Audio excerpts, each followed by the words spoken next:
I can't claim I was at a low point in my life when the salesman came knocking on my door. It would be easy to say I was desperate and emotionally vulnerable, and therefore fell afoul of his dark powers. It's true that I wasn't entirely satisfied with my life. I had a decent job and a nice home, having inherited a decent amount of money after my mother passed. I missed my mom, of course, but I dealt with my grief as best as I could and moved on. And relationships were always a challenge for me. I'd had girlfriends but never married, and had no children. Hell, I didn't really have any close friends. Plenty of acquaintances, but no one I could trust with my inner thoughts and dreams. Still, this social isolation never truly bothered me. Since childhood, I'd always been an introvert and content to keep my own company. But it was more than that. I always felt that I was different from other people, an entity who lived amongst humanity but wasn't truly with them. I sensed there was something within me that wasn't quite natural. For a long time, I believed this feeling was a form of mental illness or the result of some kind of repressed childhood trauma. There was so much my mother hadn't told me about my background. In the end, it was the salesman who told me the truth about my heritage. For better or for worse, Pandora's box has been opened and my life has changed forever. My story spans many generations and links our mortal world with realms beyond human comprehension. But for me, it all began on one quiet Saturday afternoon when the enigmatic salesman came to my front door. I only vaguely recall what I was doing on that fateful day. To the best of my recollection, I was searching for holiday deals on my laptop and sipping on a cold beer while a football match blared in the background. I do remember the annoyance I felt when I heard the loud banging on my solid oak door, loud enough to be heard over the television and inside of my living room. Saturday afternoon was my time, and I wasn't keen on receiving visitors, especially unexpected ones. I have a Ring doorbell installed, but the visitor chose not to use it, instead banging on my door with an unnecessary force. I shook my head in irritation as I opened the app on my phone, only to discover that I couldn't access the camera feed. I suppose I should have been concerned by this sequence of events, but in that moment, I was more angry than anything else, particularly as the knocking continued and increased in volume. I put my laptop down, paused the match, and got up onto my feet, stomping along the corridor as the knocking continued, and I shouted, "All right, I'm coming, damn it!" I was still furious as I twisted the handle and opened the door, preparing to give the unwanted visitor a piece of my mind. But all my anger just melted away as soon as I cast my eyes upon him. It's difficult for me to explain the impact of seeing the salesman for the first time. He was not a particularly attractive or attention-grabbing individual. In fact, he took the appearance of a small and physically meek elderly man, his body stooped over, his hair white, and skin wrinkled. He wore a musky-smelling tweed suit and bow tie and propped himself up with a walking stick in one hand, whilst carrying a leather briefcase in the other. My visitor sported a disarming but somehow unnerving smile on his crusty lips, and his brown eyes were lit up with the passion and energy of a much younger man. I didn't find him threatening at first glance. Far from it. Before the salesman even spoke a word, I found myself at ease in his presence and was no longer annoyed over his intrusion upon my afternoon. I'd never met the man before, and yet he seemed very familiar to me, like he was a long-lost relative who'd suddenly and unexpectedly walked back into my life. I struggled to find the words to address the old man, eventually stuttering my greeting. "Hello, can I help you?" The visitor's smile widened as he spoke in an amicable, yet somehow chilling voice. "Good afternoon, sir. It's a pleasure to meet your acquaintance." He held out his bony hand, which I took after only a second's hesitation. I expected his palm to be ice cold, and so was surprised by the warmth of his palm, feeling like a surge of energy had passed from his body to mine. "My name is Mr. Black," he said in the way of introduction, "and I am a purveyor of rare books and encyclopedias. I believe my products will be of great interest to an intelligent and open-minded gentleman such as yourself. If you have the time, I would love to come inside and tell you more." My hand was still in his as I looked into his deep brown eyes, seeing a spark of malice in them for the first time. I experienced a wave of emotions in that moment, curiosity and wonder, but also apprehension and more than a hint of fear. I don't know how exactly, but I realized that the decision I made in the next moment would define the rest of my life. I could tell the mystery man to leave and go back to my quiet life of ignorance. On the other hand, I could invite him inside and hear what he had to say. And of course, I chose the latter. "Sure, come on in," I said nervously. The salesman, Mr. Black, or whoever he really was, released my hand, continuing to smile as he nodded his head and walked across the threshold. I moved to one side, allowing him to pass and watching as he slowly marched down the wood-floored corridor, his walking stick clicking as he went. I meant to call out to him and tell my visitor where to go, but bizarrely it seemed like he already knew his way around my home, as he immediately walked into the living room, leaving me to follow him inside. Now, before I continue my account, I should explain a couple of things. First of all, I knew very well that Mr. Black wasn't an encyclopedia salesman. Apart from anything else, the profession is obsolete in this modern age of online shopping and access to unlimited digital information. Secondly, I did realize my visitor was potentially dangerous, although not in the conventional sense. Mr. Black was not physically imposing, and I thought it unlikely that he was armed. He might be a con man, of course, but I sensed his interest in me came from something deeper. I cautiously followed him into my living room, noting how he'd already taken a seat in the far corner. He raised his hand, pointing at the couch opposite while saying, "Please, sir, take a seat." It was as if our roles were now reversed and I was a guest in my own home. And yet I obeyed his instruction without comment, taking a seat while I watched him lift and open his briefcase. It was only later that I realized all the electronic devices in the room, my television, laptop, and smartphone, were all now switched off with their screens turned to black. Even then, I didn't understand the significance of why this had occurred. I continued watching in awe as the salesman pulled a fine, leather-backed red book from his briefcase, holding it so carefully as if it was his most prized possession. I was instantly drawn to the mysterious book which my visitor held in his bony hands. The cover was unremarkable, a maroon color without any motif or title that I could see. The pages were stained yellow, which gave an indication as to its age, and it had that rather pleasant musky smell you get in old bookstores or university libraries. I'd like to claim that the cover was made from dried human skin or covered by some kind of magical runes, but there was nothing that dramatic.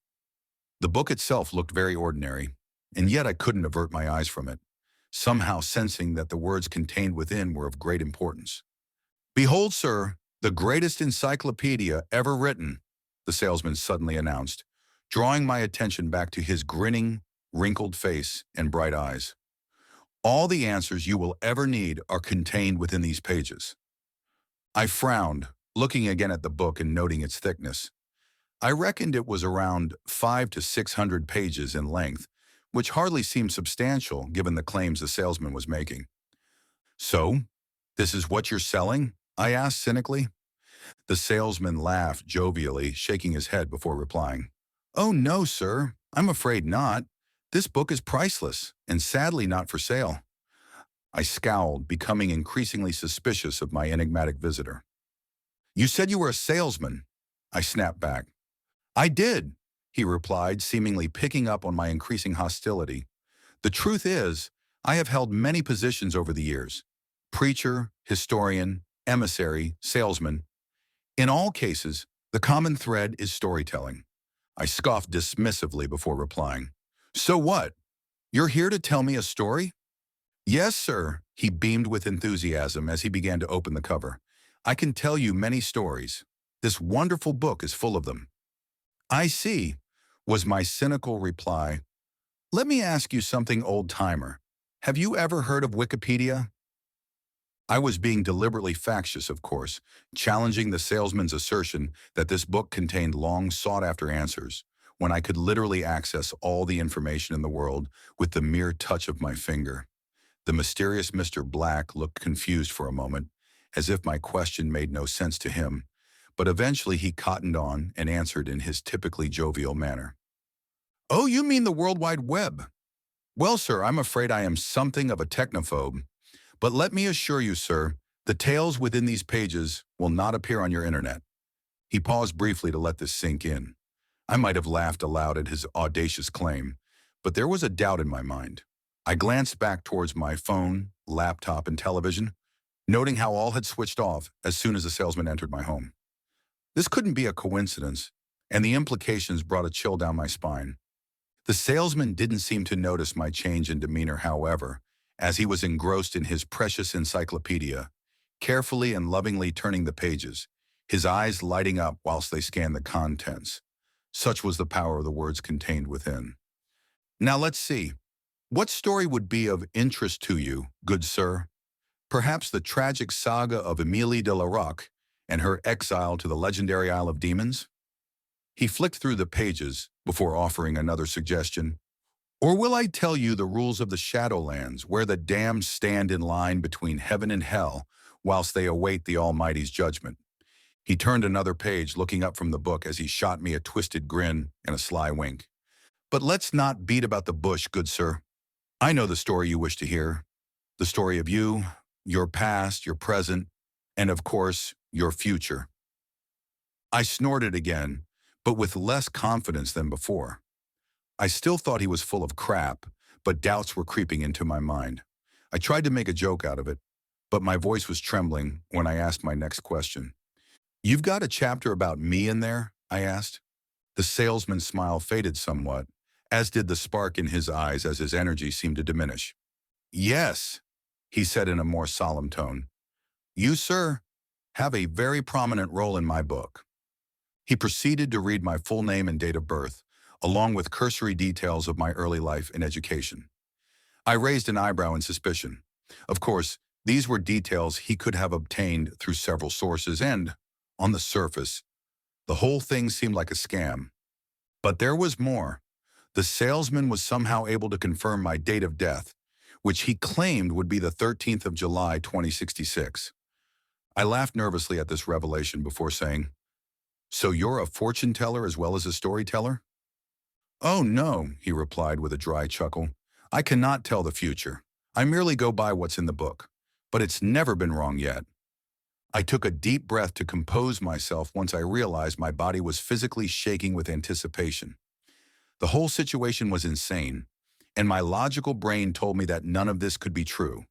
And yet, I fully trusted the mysterious salesman in that moment. I don't know whether he'd bewitched me with his black magic or because, deep down, I'd always yearned for this self-validation. But at this point, I was hanging on his every word. What else does the book say about me? I demanded impatiently. But the salesman didn't answer, instead looking up from his sacred text and towards the mantelpiece on the far side of my living room. He slowly lifted his right hand and pointed towards the framed picture which took center place. Your mother? He asked in a sympathetic tone. I looked to the picture, seeing my mom's smiling face and sparkling eyes, and I experienced a twinge of grief as I remembered how much I missed her. Yes, I replied with a lump in my throat. I wondered why my visitor had changed the subject and felt frustrated at his lack of answers. She never told you about your father, did she? I paused momentarily, confused by the question, but also feeling like he'd hit a raw nerve. She did, I answered defensively.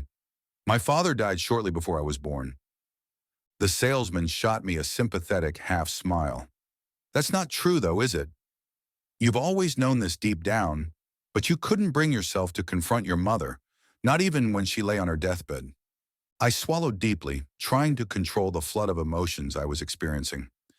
I believe the salesman allowed me a moment to process these feelings before he continued to talk. You wish to know your future, but before you do, you must understand where you come from. I thought over his cryptic words for only a moment before snapping impatiently. Tell me everything.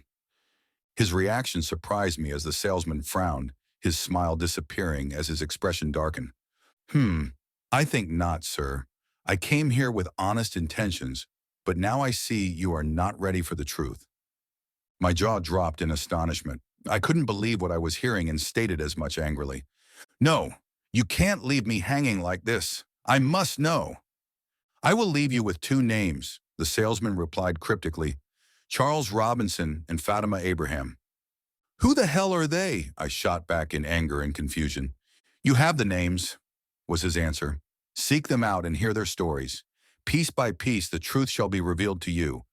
But for now, sir, I will wish you good day and good luck. With that, the salesman carefully stood up from his seat and slowly walked towards the door. I was literally baffled, not believing that our bizarre encounter could end like this. I had a rush of blood to my head, deciding that I could not let him leave without first obtaining the answers I needed so badly. In an instant, I jumped up from the couch, reaching for the elderly salesman and grabbing him firmly by the arm.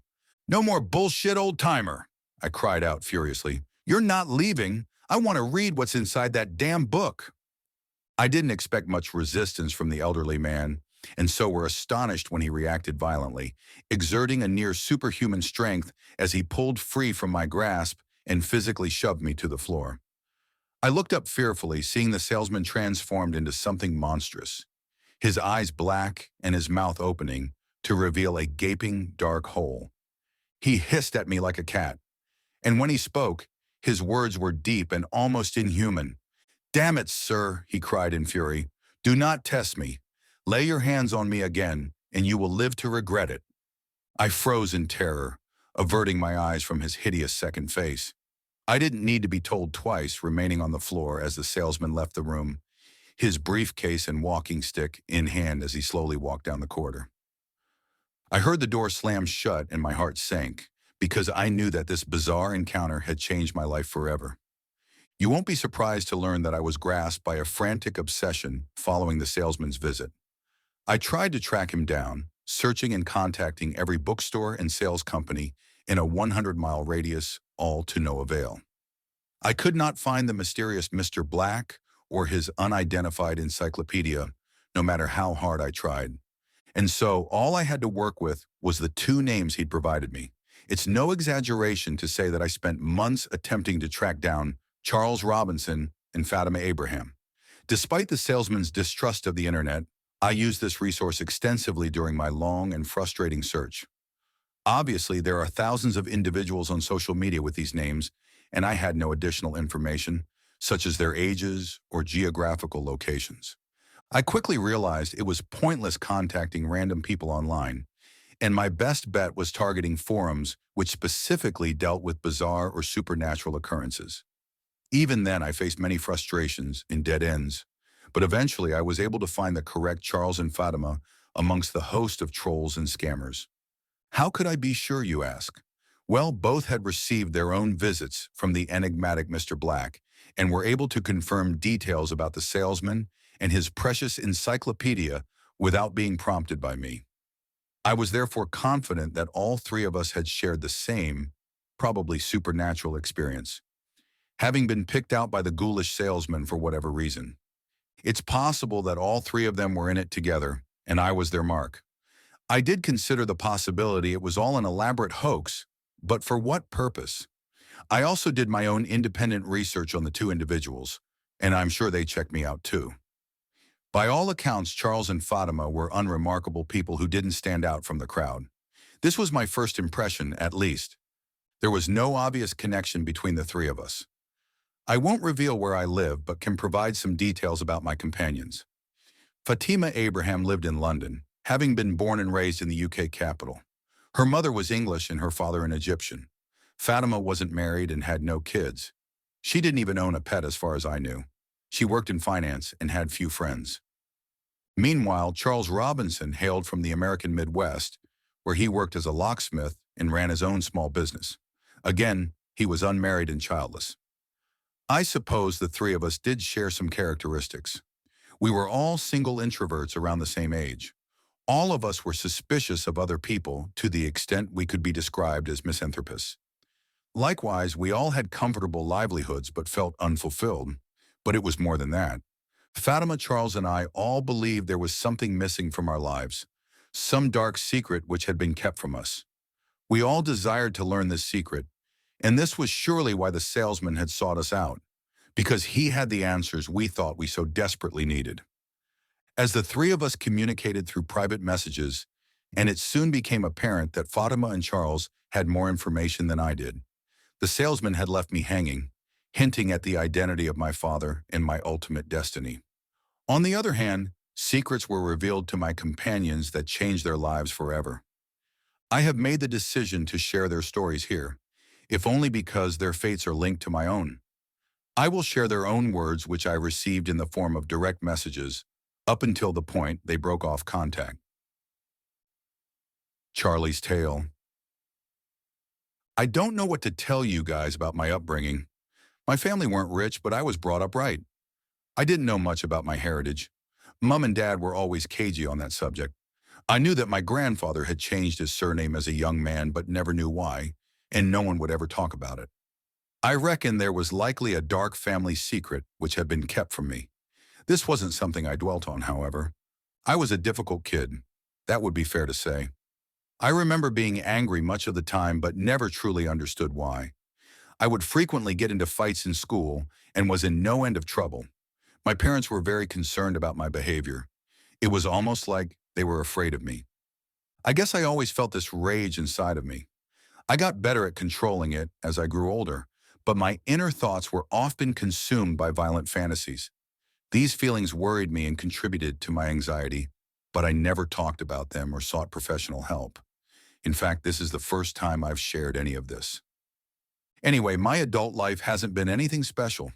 I've survived but never been happy. I just existed and played the game. I don't know why I started working as a locksmith. I'm not a people person, and I secretly hate most of my customers. But the idea of being able to access their homes excited me on some deep level.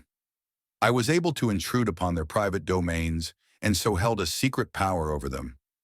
You're probably seeing a lot of red flags here, and you'd be right to do so.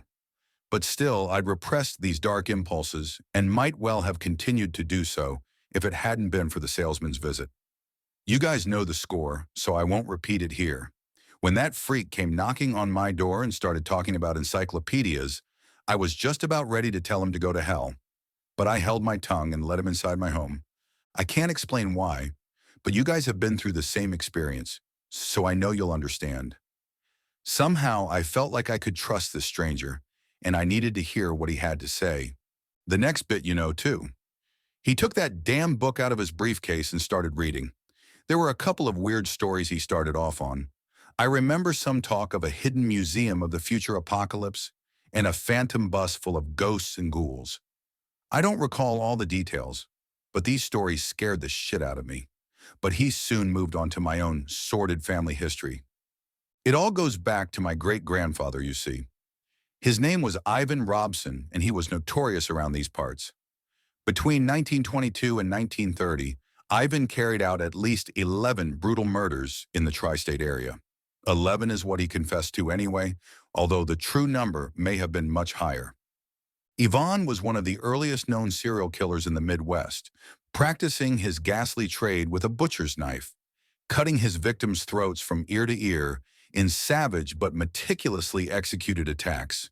His trademark was to break into the victims' homes while they were out and lay in wait, launching his murderous assaults once they returned home. And guess what? Ivan trained as a locksmith, just like I did. This was how he gained access to the victims' homes, and he used his profession as a cover for traveling from town to town, scoping out his targets while he planned his murders. It's difficult for me to describe my emotions as I listen to these revelations. Shock, of course, and more than a little fear.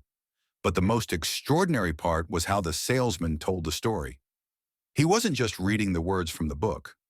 Well, he was. But it was more than that. When the salesman described the murders to me, he didn't just cover every vivid and gory detail. The words he spoke seemed to hold some kind of dark power. Somehow I was transported to the murder scenes, feeling the knife in my hand and the adrenaline pumping through my veins. I was in my ancestor's body, hiding in a stranger's home, and waiting for them to return. I vividly recall the terror in their eyes as I revealed myself, charging them with my blade in hand.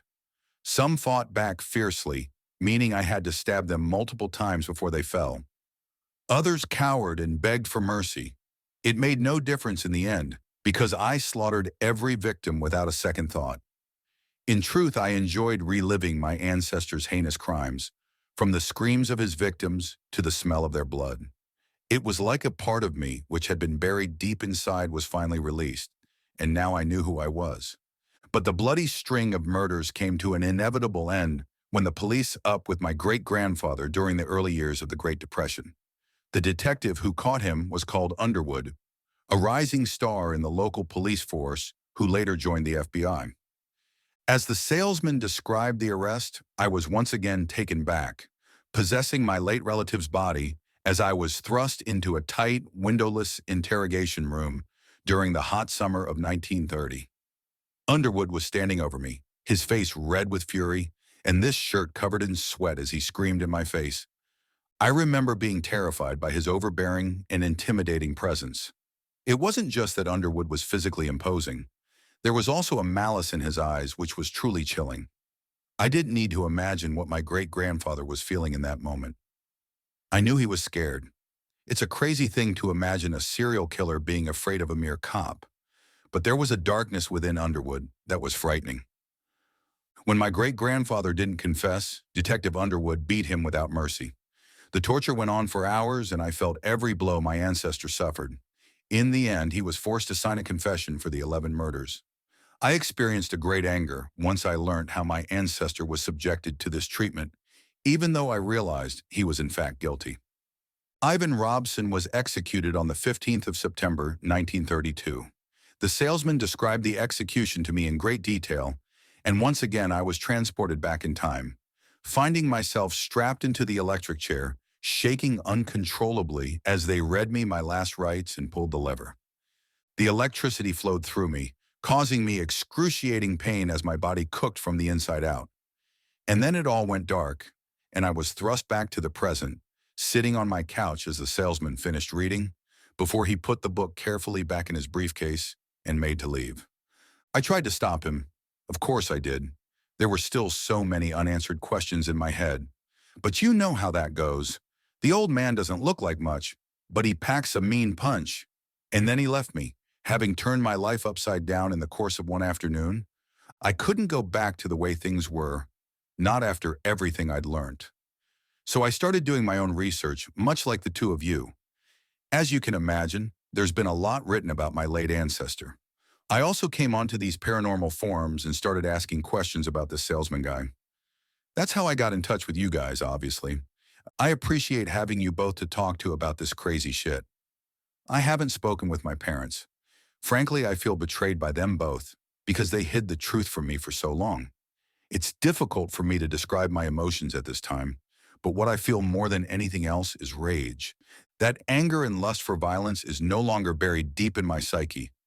Now it's at the forefront of my consciousness, and the rage has consumed me. My greatest desire is to seek vengeance on behalf of my ancestor Ivan, and I believe it's my duty to continue his legacy. The focus of my hatred has a name, and it's Underwood. The cop who caught my great-grandfather is long dead, of course, but his descendants still live in this area. In fact, his great-grandson is an attorney right here in my hometown. I knew where he lives, and I can get inside. The fire burning within me cannot be diminished. I will have my revenge. As you can imagine, both Fatima and I were left shocked and deeply disturbed by Charlie's final sign-off. If we took his words at face value, we'd have to assume that Charlie would commit a murder in the near future. So what did we do with this information? I suppose the correct course of action would have been to contact the police, and yet we didn't do so. When we discussed his posts, we decided the murder threat was likely a hoax or that he wouldn't go through with it. Deep down, though, I think we both knew this was a lie. I can't speak for Fatima, but I didn't report the murder plot because I wanted to see what would happen. I never did hear from Charlie again, but I was able to piece together the rest of the story through court documents and news reports.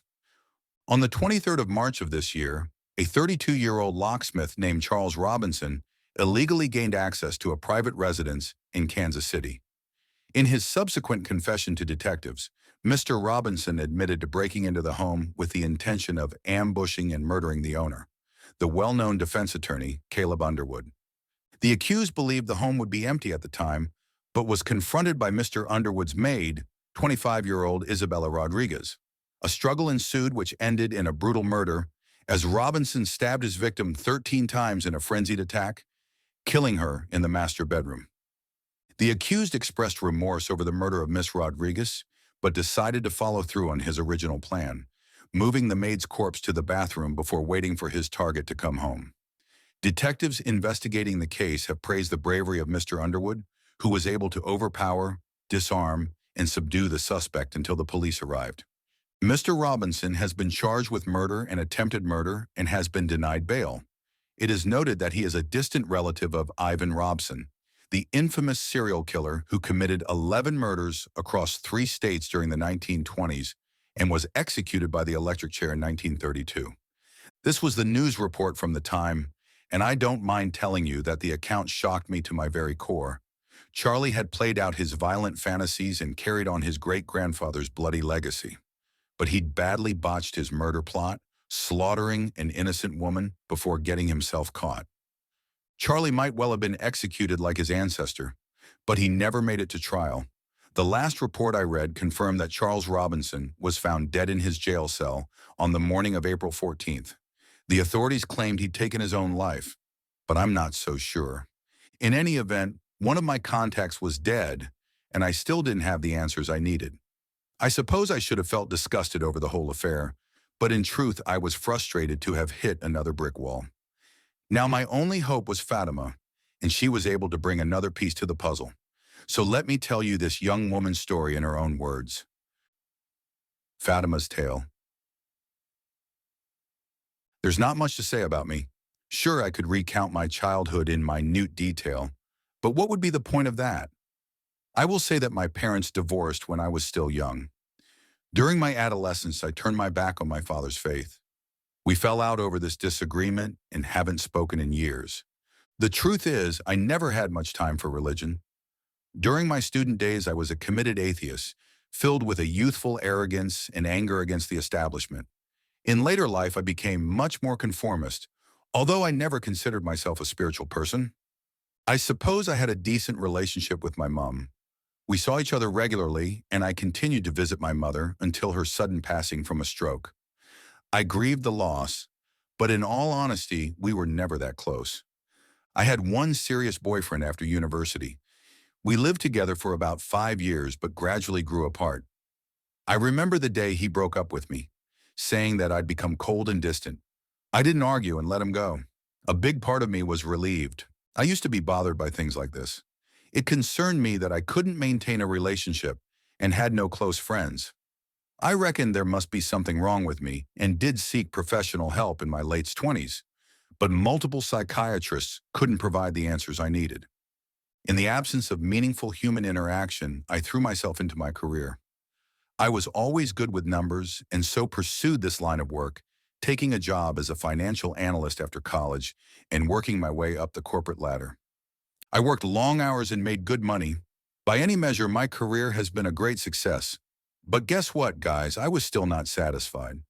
You both know the feeling all too well, to feel like a stranger in your own life, a zombie merely going through the motions and pretending to be a human being. And then the salesman came to my door.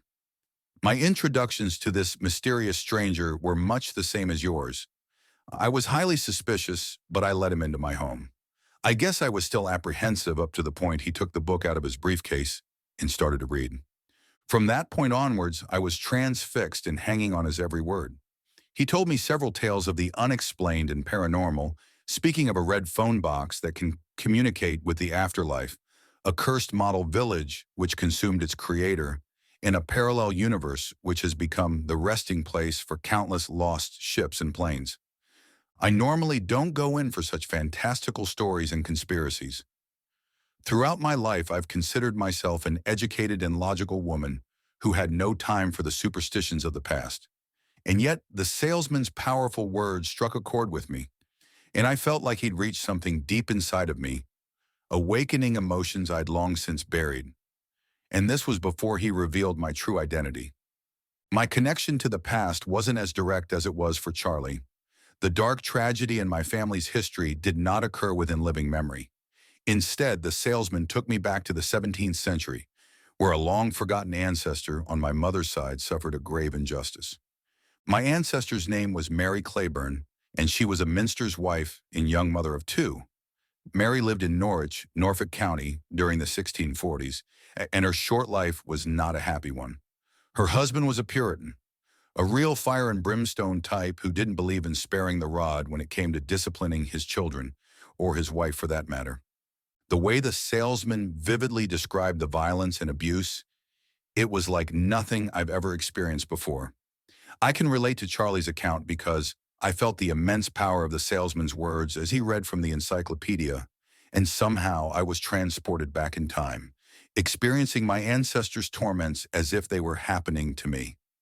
I'll never forget the terror of being in that isolated rural cottage, facing the cold nights under candlelight as I fought to protect the young children, son and daughter, from the uncontrollable rage of the minister.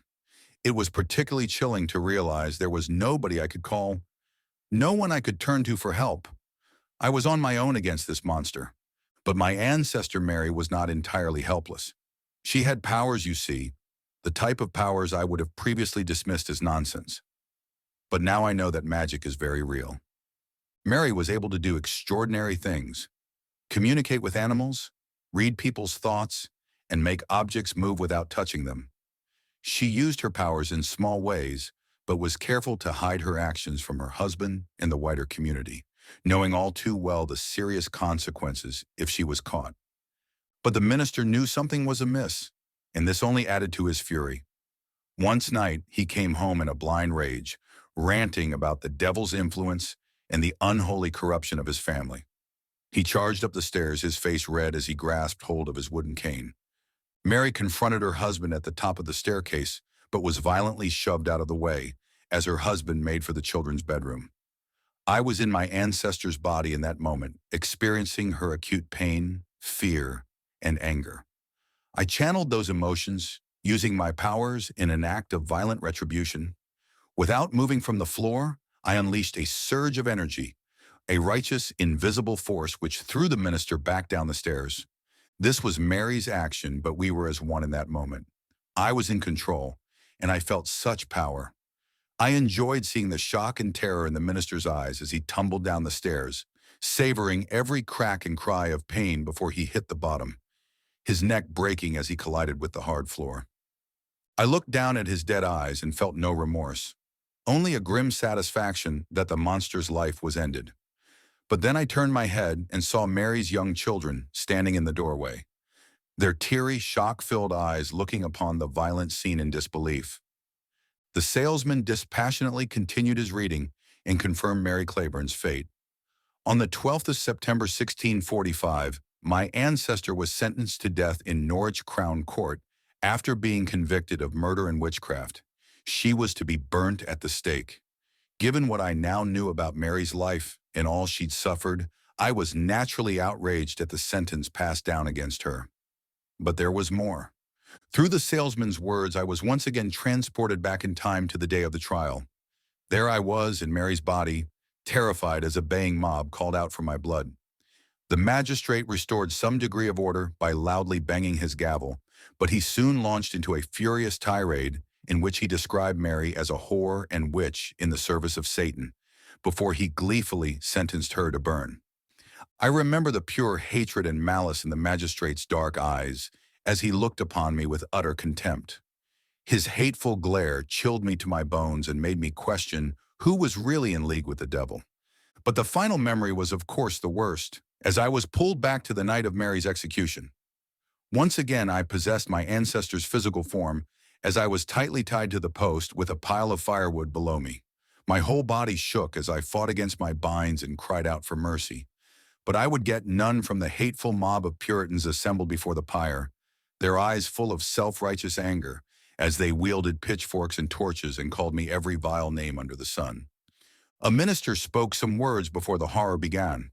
I can't recall the exact text, but believe he finished on the phrase, "May God have mercy on your soul," or words to that effect. And then 3 men stepped forward and set the pyre alight. I cried out, louder this time, my body sweating and eyes bulging as I watched the flames quickly spread. I felt the heat of the fire, starting with a burning of my toes and feet, but soon growing more intense as the flames shot up the stake and engulfed me, melting my skin and flesh in a horrifying inferno. I know that this atrocity happened to my ancestor and not me, but in that memory I could feel her agony, and it was the most intense pain I've ever suffered. And before I blacked out, I saw the magistrate in the crowd watching Mary's fiery death. A twisted smile etched across his face as he took a perverse pleasure from her suffering. This was when the salesman brought me back to the present day, and, as you probably guessed, he left my home without elaborating on why he told me this gruesome and tragic tale. But there was one more detail he revealed before leaving me. I thought it was irrelevant at the time, and its significance only became apparent after I heard Charlie's story.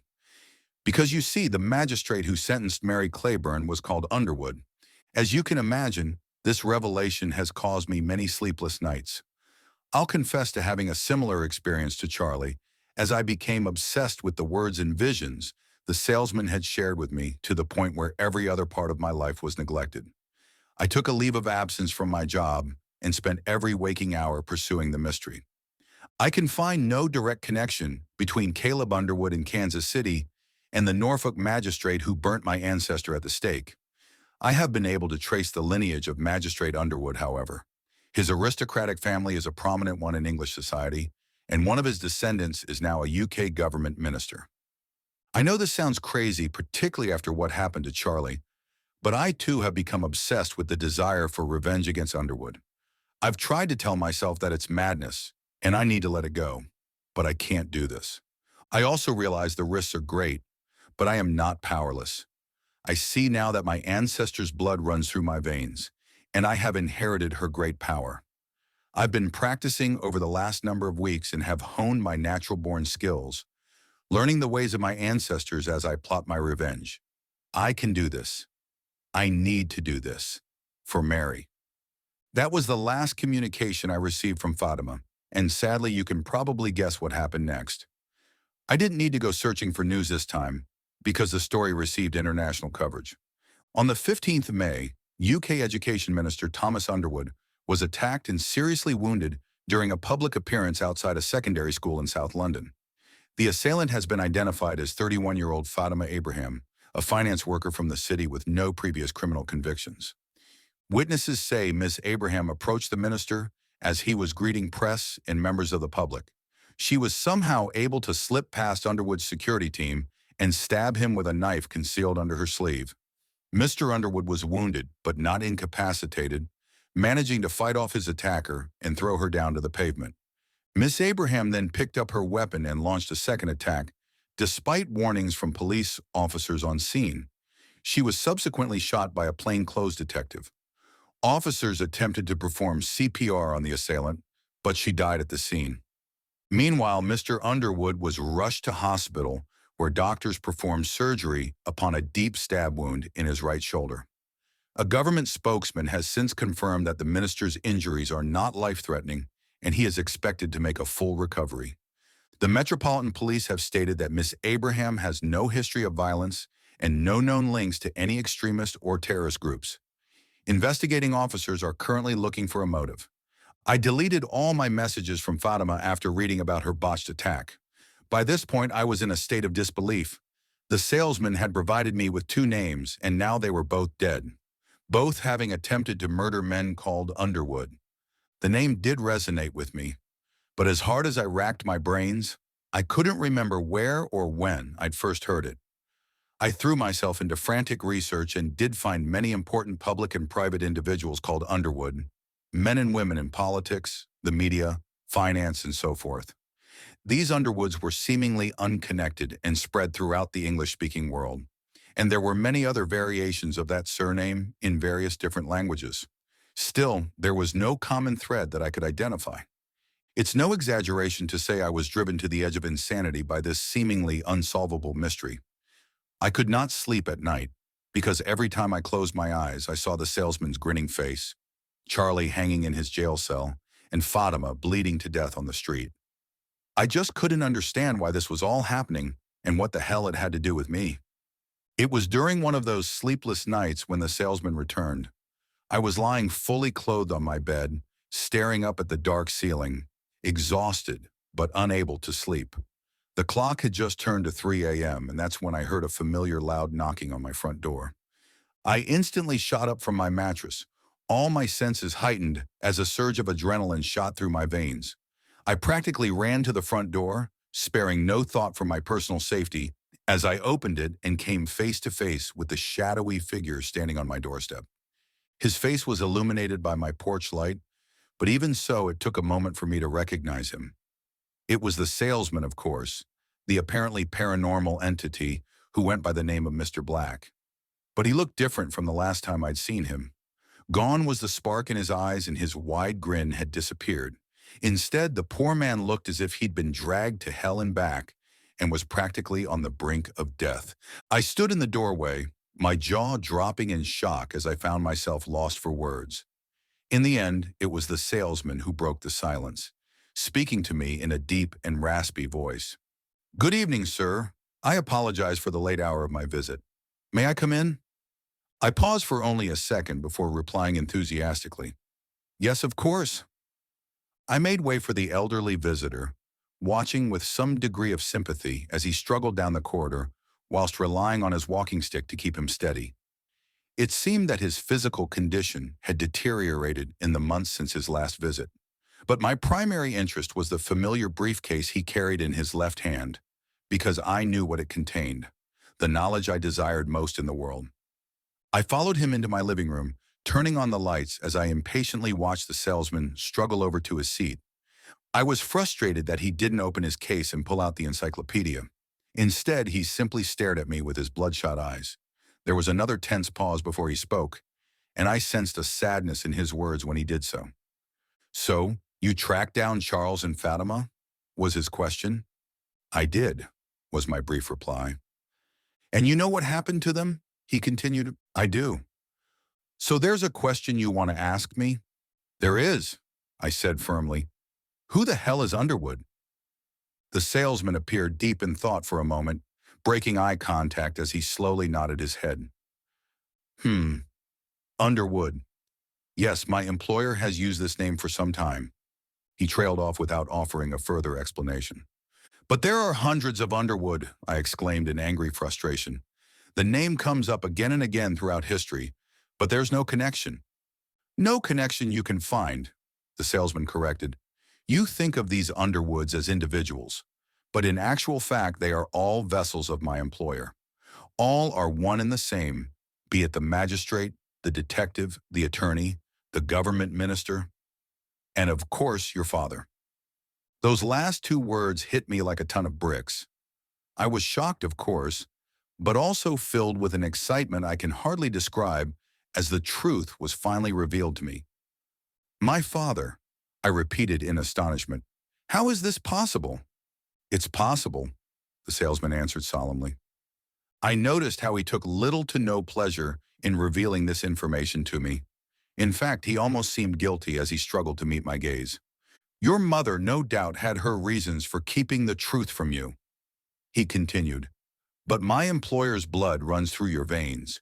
Your heritage brings great power with it, but also considerable expectations." "What do you mean?" I demanded.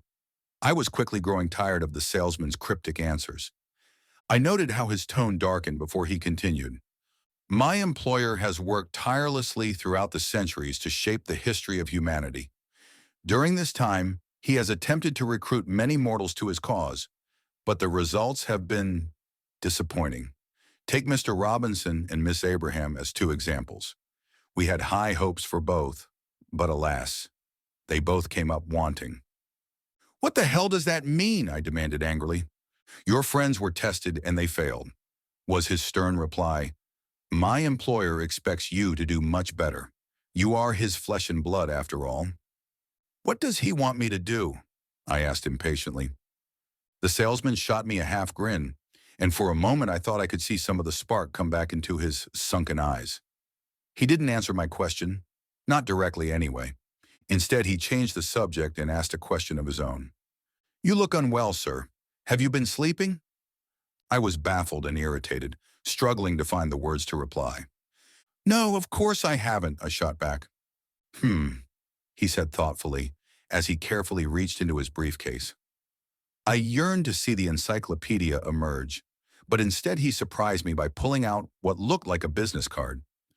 I looked on in confusion as the salesman sat up from his chair and struggled across the room towards me with the card in hand. You really should see a doctor, sir. You can't take your health for granted, not when there's so much important work ahead of us. With that, he carefully placed the business card on the coffee table in front of me before heading towards the door. I looked over at him and was tempted to shout out, but instead I glanced down at the card on my table, and then I understood.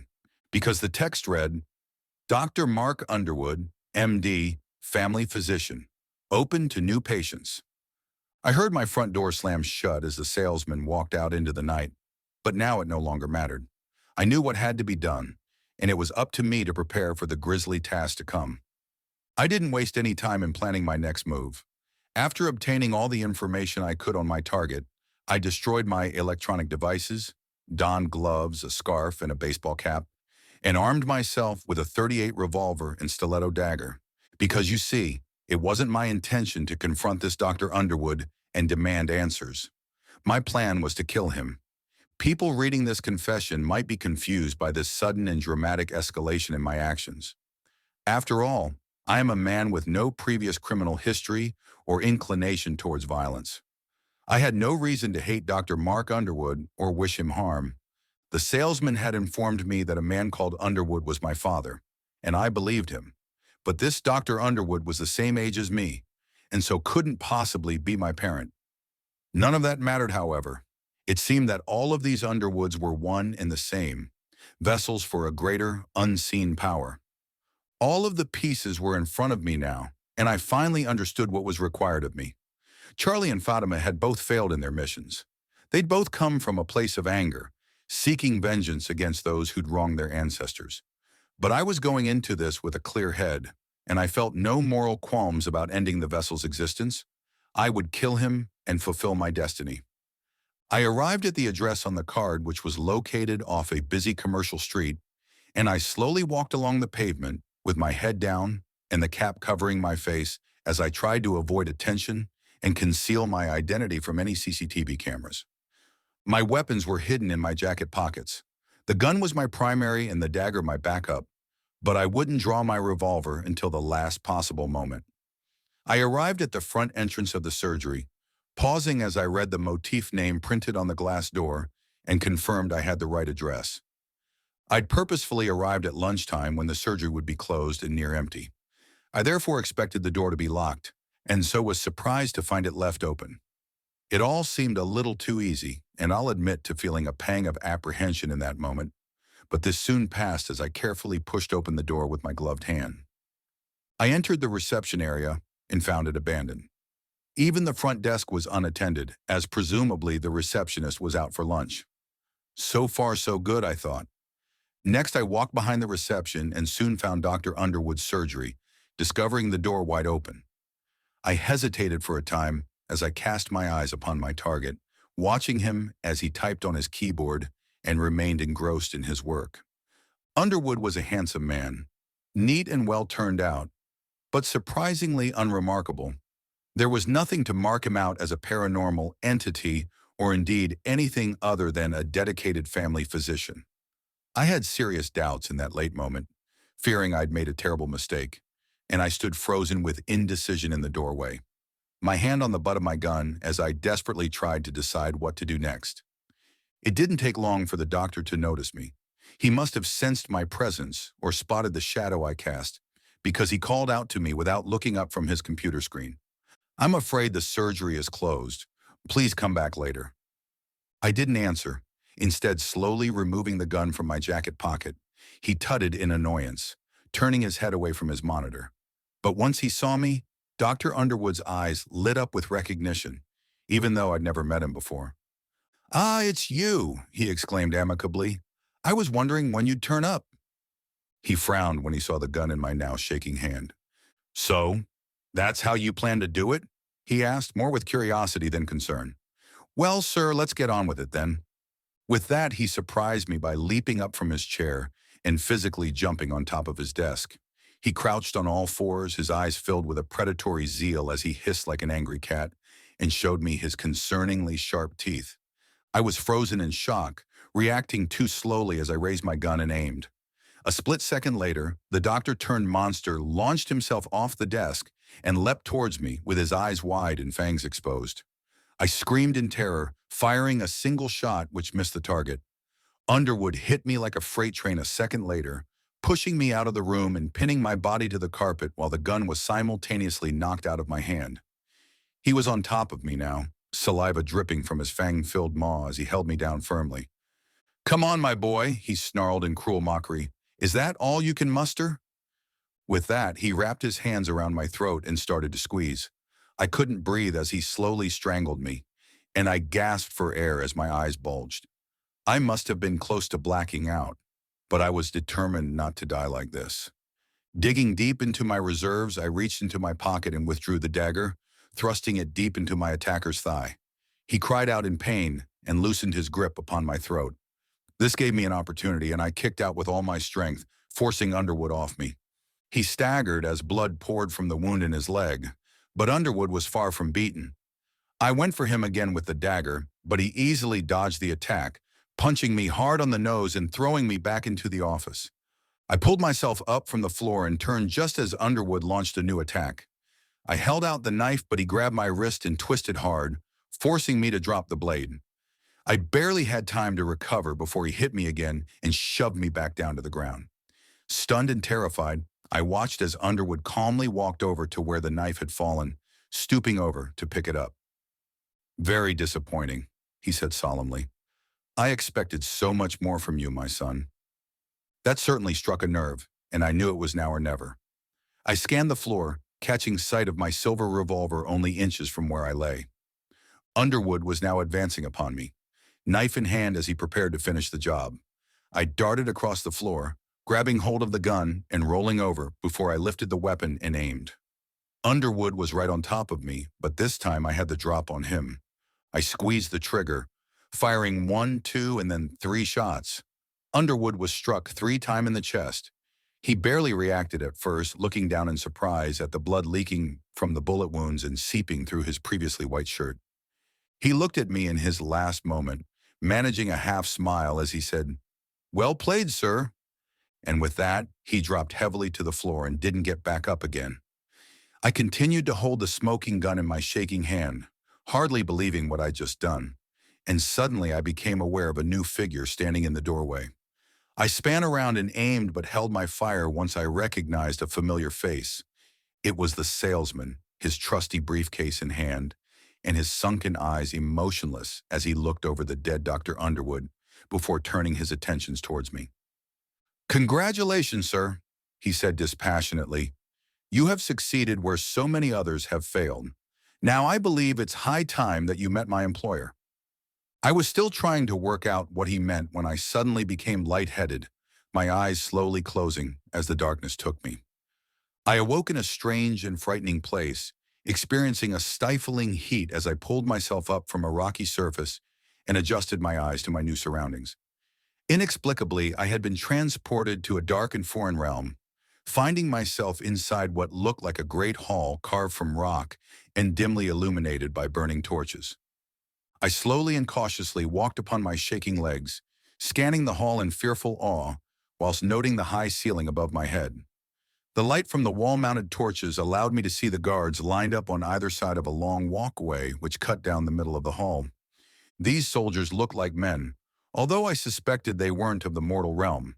They all wore bronze armor and helmets like those of a Roman centurion, and each was armed with a long spear and round shield. The guards stood in tight formation, not moving a muscle as I sheepishly walked past them, although I noticed how their dark, menacing eyes closely followed my progress. I continued walking towards the front of the hall, which was dominated by a great throne of cold iron, and upon it sat a giant wearing black robes, bald-headed but with a crown of thorns placed on top of his huge skull. Again he took the appearance of a man, but must have been at least 8 foot tall, and was well built to boot, with his bulging muscles visible underneath his robes. He was eating when I approached him, greedily devouring a large slab of red meat on the bone, the blood pouring down his chin while he washed his meal down, taking large gulps from a substantial golden tankard filled with God knows what. He finished eating and thoughtlessly tossed the bone onto the ground. I watched as a ragged man in chains scurried across the floor and scooped up the discarded bone, while a second figure, a woman, refilled the giant's tankard without comment. Both appeared to have the status of slaves in this hellish realm, and they soon meekly disappeared into the shadows.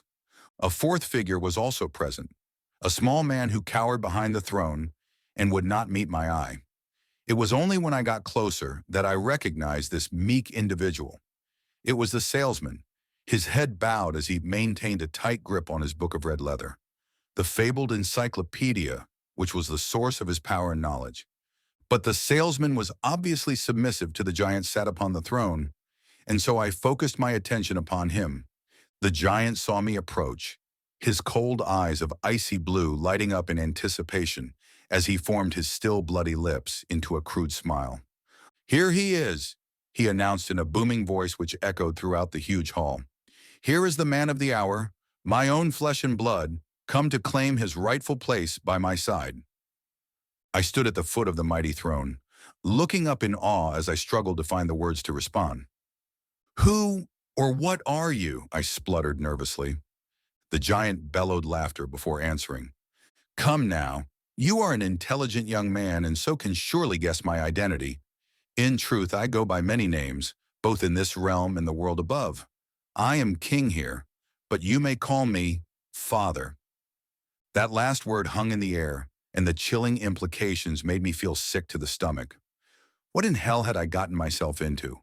Was this the destiny I had sought for so long? "What do you want from me?" I eventually asked.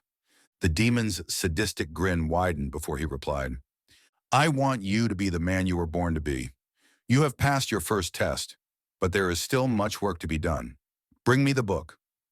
He clicked his fingers, and the salesman sheepishly walked up to the throne, reluctantly handing over his precious encyclopedia, which his master snatched up in his huge hand. He aggressively flicked through the pages while his servant slinked back into the shadows, and then the demon who claimed to be my father started to read. And his spoken words transported me to another place and time, as I witnessed visions of my future. Firstly, I found myself standing on a podium decorated with banners and flags, giving a victory speech to a fanatical crowd of cheering supporters. My supporters, a cult dedicated to serve me. Next came a vast military procession down a wide city street, which I observed from a balcony high above. Thousands of black-clad troops marched in tight formation, saluting towards me as they goose-stepped upon the asphalt. They were soon followed by tanks and other military hardware, while a squadron of fighter jets flew above our heads. Then came a vision of a prison camp surrounded by barbed wire fences and guard towers. Inside of the cordon were thousands of emaciated, beaten-down prisoners. Their eyes filled with fear and hunger as they pleaded for mercy they would surely not receive. It's fair to say that I was extremely disturbed by the images filling my head, but it only got worse as the demon's chilling words brought me to some very dark places. I saw a city engulfed by flames, a mushroom cloud towering above the ruins as millions were surely killed in a nuclear inferno. More horrific images of war and suffering followed, and I realized that I was responsible for this future apocalypse. And eventually I abandoned the devastated Earth, looking down upon the planet's ravaged surface from orbit as I was blasted into the stratosphere. And finally I stood within a vast domed biosphere, looking out upon a red, lifeless desert. Those living beside me were my most fanatical and loyal supporters. These folk were dedicated to me and my vision, and here to help me build a new world, while billions were left behind to suffer and die on our doomed home planet. With that, I was returned to the hellish throne room, my body shaking as I looked into the ruthless blue eyes of my demonic so-called father. I was revolted and felt a fiery defiance deep in my belly, finding the courage to stand up to the monster sat before me. "This is horrifying," I exclaimed emotionally. The demon merely shrugged his shoulders before responding. "That depends on your perspective. I consider this as the necessary march of history." "It's monstrous, and I will not be part of it," I cried. I instantly regretted my outburst, as I expected the demon to react with fury, but instead he retained his cool composure, his horrific grin barely faltering as he spoke his words through clenched teeth. "Oh, I think you will, my child. You forget that my blood runs through your veins, and in truth, I know you better than you know yourself. I know the darkness which dwells deep inside of you, the savagery, cruelty, and lust for absolute power just waiting to break out. He paused briefly to let that ominous sentence sink in. And there's another reason. The events you've witnessed, the words in this book, and the events of the war to come. This will happen with or without you. And you don't want to disappoint me, my son. Failure comes with a heavy price. He clicked his fingers, and two figures emerged from the shadows behind him. It was the two slaves who had served his food and drink, the man and the woman. I had barely looked at them before, but now I saw their terrified faces and their mad, bloodshot eyes. There was a sudden spark of recognition in my exhausted brain as I thought back to the photographs on the social media accounts and news reports. The chained slaves were Fatima Abraham and Charles Robinson. They had both failed the Demon King and were now condemned to serve him for all eternity, trapped at the whim of his cruel sadism in this hellish realm. And I knew this would be my fate too, if I refused him. I was left speechless, looking down at the rocky ground as I couldn't bear to see the suffering of my former companions. "Well," said the demon in a more conciliatory tone, "now you know the truth, my boy. It's time for you to return to the mortal realm. Think carefully about what I've said, and know that I am always with you." He clicked his finger once again, and I was consumed by darkness. I lost consciousness, and when I awoke, I was back on the couch in my front room, back where this had all begun. I've had much time to think since my extraordinary experience, but I can't find any logical explanation for what I've been through.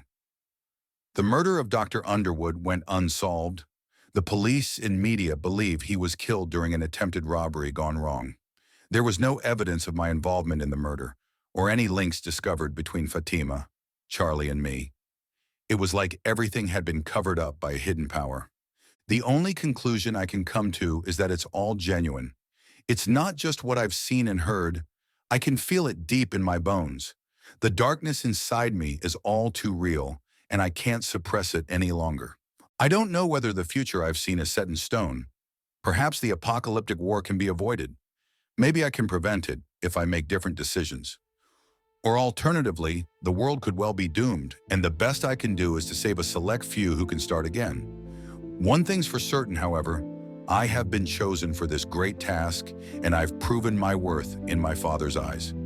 The future is mine to shape, and I will not fall short.